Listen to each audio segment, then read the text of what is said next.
دجال آخر کون؟ نام، نسب، گھرانہ اور تعارف۔ بسم اللہ الرحمن الرحیم۔ دجال کا لفظ عربی گرامر کے لحاظ سے دجل سے ماخوذ اور مشتق ہے، جس کے معنی جھوٹ، فریب، دھوکہ، ملمہ سازی، ڈانپ لینا اور خلط ملط کرنا ہے۔ چونکہ دجال میں یہ سارے عیب موجود ہوں گے، اس لیے اسے دجال کہتے ہیں۔ یعنی وہ حق کو باطل سے ڈانپ لے گا، یا اس لیے کہ وہ اپنی جھوٹ، ملمہ سازی اور فریب کاری کے ذریعے سے اپنے کفر کو لوگوں سے چھپا لے گا، یا وہ اپنے فوجوں سے زمین کو ڈانپ لے گا۔ اس طرح کسی نکلی چیز پر سونے کا پانی چڑھانے کو بھی دجل کہتے ہیں۔ دجال کا یہ نام اس لیے رکھا گیا ہے کہ جھوٹ اور فریب اس کی شخصیت کا نمایاں ترین وصف ہوگا۔ وہ ظاہر کچھ اور کرے گا، اندر کچھ اور ہوگا۔ اس کے تمام دعوے، منصوبے، سرگرمیاں اور پروگرام ایک ہی محور کے گرد گردش کریں گے، اور وہ ہے دجل اور فریب۔ اس لقب میں اس بات کی طرف اشارہ ہے کہ دجال اکبر بہت بڑے بڑے فتنوں والا ہے، اور وہ ان فتنوں کے ذریعے اپنے کفر کو ملمہ سازی کے ساتھ پیش کرے گا اور اللہ تعالیٰ کے بندوں کو شکوک و شبہات میں ڈال دے گا، نیز یہ کہ اس کا فتنہ عالمی فتنہ ہوگا۔ احادیث مبارکہ میں دجال کو مسیح بھی کہا گیا ہے۔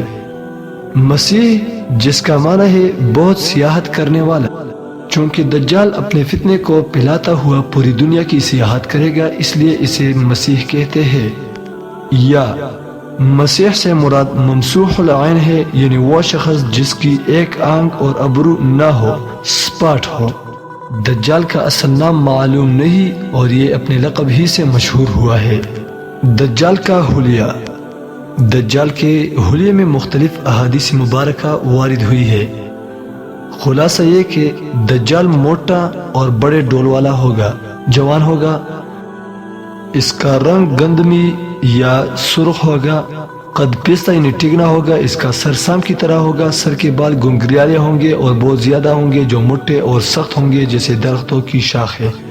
سر اور جسم یعنی دڑ اتنا ملا ہوا ہوگا گویا اس کی گدی ہی نہیں ہوگی، اس کی ٹانگیں ٹیڑھی یعنی قوسین کی طرح ہوگی، اس کی پیشانی پر کافر لکھا ہوا ہوگا، آنکھ کی جگہ بالکل سپاٹ ہوگی، آنکھ سبز اور کنچے کی طرح چمکدار ہوگی، بائیں آنکھ سے کانا ہوگا جو کہ دیکھنے میں بدشکل لگے گی، آنکھ پر سخت ناخ نہ ہوگا، دہنی آنکھ پھولے ہوئے انگور کی طرح اور کڑی آنکھ ہوگی، اس کی دونوں کلائیوں پر بال بہت زیادہ ہوں گے اور انگلیاں چھوٹی چھوٹی ہوگی۔ بعض احادیث میں دجال کو بائیں آنکھ سے کانا کہا گیا ہے اور بعض میں دائیں آنکھ سے۔ بظاہر اس میں تعارض کا شبہ ہوتا ہے، مگر ایک اور حدیث سے پوری حقیقت واضح ہوتی ہے کہ دجال کی دونوں آنکھیں عیبدار ہوگی، بائیں آنکھ بنور یعنی سپاٹ ہوگی اور دائیں آنکھ انگور کی طرح باہر کو نکلی ہوئی ہوگی۔ جیسا کہ المعجم الکبیر لطبرانی میں حضرت ابن عباس رضی اللہ تعالیٰ عنہما کے حوالے سے حدیث مذکور ہے۔ عن ابن عباس رضی اللہ تعالیٰ عنہ قال قال رسول اللہ صلی اللہ علیہ وسلم الدجال جعد ہجان اقمر كأن رأسه غصن شجرة ممتوس عينه اليسرى والأخرى كأنها عنبة طافية إلى آخر الحدیث۔ ان روایات سے یہ پتہ چلتا ہے کہ دجال یقینی طور پر ایک انسان کا نام ہے جو کہ اضافی صلاحیتوں اور حیوانی جبلتوں کا مالک ہے، کسی ملک یا تہذیب کا نام نہیں، جیسے کہ بعض لوگوں کا خیال ہے۔ اس پر ہم آگے گفتگو کریں گے۔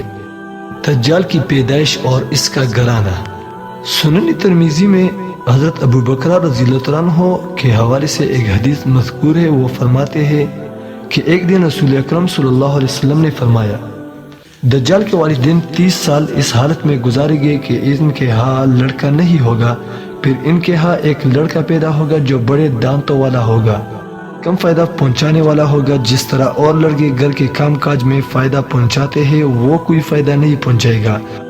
اس کی دونوں آنکھیں سوئے گی لیکن اس کا دل نہیں سوئے گا۔ اس کے بعد رسول کریم صلی اللہ علیہ وسلم نے ہمارے سامنے اس کے ماں باپ کا حال بیان کیا اور فرمایا، اس کا باپ غیر معمولی لمبا اور کم گوشت والا دبلا ہوگا، اس کی ناک مرغ جیسی جانوروں کی چونچ کی طرح لمبی اور پتلی ہوگی، اس کی ماں موٹی چوڑی اور لمبے ہاتھوں والی ہوگی۔ حضرت ابو بکر رضی اللہ تعالیٰ عنہ کہتے ہیں کہ ہم نے مدینہ منورہ کے یہودیوں میں ایک عجیب و غریب لڑکے کی موجودگی کے بارے میں سنا، تو میں اور زبیر بن عوام رضی اللہ تعالیٰ عنہ اس کو دیکھنے چلے گئے۔ جب ہم اس لڑکے کے والدین کے پاس پہنچے تو کیا دیکھتے ہیں کہ وہ بالکل اس طرح ہے جس طرح رسول اللہ صلی اللہ علیہ وسلم نے ہمیں ان کا حال بیان کیا تھا۔ ہم نے ان دونوں سے پوچھا، کیا تمہارے کوئی لڑکا ہے؟ انہوں نے بتایا، ہم نے 30 سال اس حالت میں گزارے کہ ہمارے ہاں کوئی لڑکا نہیں تھا، پھر ہمارے ہاں ایک کانا لڑکا پیدا ہوا جو بڑے دانتوں والا اور بہت کم فائدہ پہنچانے والا ہے۔ اس کی آنکھیں سوتی ہے لیکن اس کا دل نہیں سوتا۔ ابو بکر رضی اللہ تعالیٰ عنہ کہتے ہیں، ہم دونوں ان کی یہ بات سن کر وہاں سے چل پڑے، اور پھر ہماری نظر اچانک اس لڑکے ابن سیاد پر پڑی جو دھوپ میں چادر اوڑے پڑا تھا، اور اس کی چادر میں گنگناہٹ کی ایک ایسی آواز آ رہی تھی جو سمجھ میں نہیں آ رہی تھی۔ اس نے سر سے چادر ہٹا کر ہم سے پوچھا، تم نے کیا کہا؟ ہم نے حیرت سے کہا، ہم نے تو سمجھا کہ تو سو رہا ہے، کیا تو نے ہماری بات سن لی ہے؟ اس نے کہا، ہاں میری آنکھیں سوتی ہے لیکن میرا دل نہیں سوتا۔ اس طرح ایک دوسری روایت میں حضرت محمد بن منقدر تابعی رحمہ اللہ فرماتے ہیں کہ میں نے حضرت جابر رضی اللہ تعالیٰ عنہ کو دیکھا کہ وہ قسم کھا کر کہتے تھے کہ ابن سیاد دجال ہے۔ میں نے ان سے عرض کیا، آپ اللہ کی قسم کھا رہے ہیں؟ انہوں نے کہا، میں نے حضرت عمر رضی اللہ تعالیٰ عنہ کو دیکھا کہ وہ حضور صلی اللہ علیہ وسلم کے سامنے قسم کھاتے تھے کہ ابن سیاد دجال ہے، اور نبی کریم صلی اللہ علیہ وسلم نے اس سے انکار نہیں فرمایا۔ اس طرح ایک دوسری روایت میں ہے کہ حضرت عمر رضی اللہ تعالیٰ عنہ نے عرض کیا، یا رسول اللہ، مجھے اجازت دیجیے کہ میں اس کی گردن اڑا دوں۔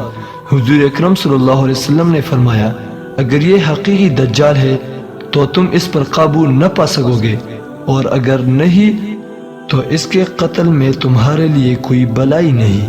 حال ابن سیاد جس کا اصل نام صاف تھا، اس کے اندر وہ نشانیاں بہت حد تک پائی جاتی تھی جو دجال کے اندر ہوگی۔ یہی وجہ تھی کہ آپ صلی اللہ علیہ وسلم خود بھی ابن سیاد کے بارے میں بہت فکر مند رہتے تھے، اور اس کی حقیقت جاننے کے لیے کئی مرتبہ چھپ کر بھی اس کی گفتگو سننے کی کوشش کی۔ البتہ آپ صلی اللہ علیہ وسلم نے آخر تک اس بارے میں کوئی واضح بات بیان نہیں فرمائی کہ ابن سیاد ہی دجال ہے یا نہیں۔ تو آج کی ویڈیو میں ہم نے دجال کے نام، نسب اور تعارف پر بات کی۔ نیکسٹ ویڈیو تک السلام علیکم۔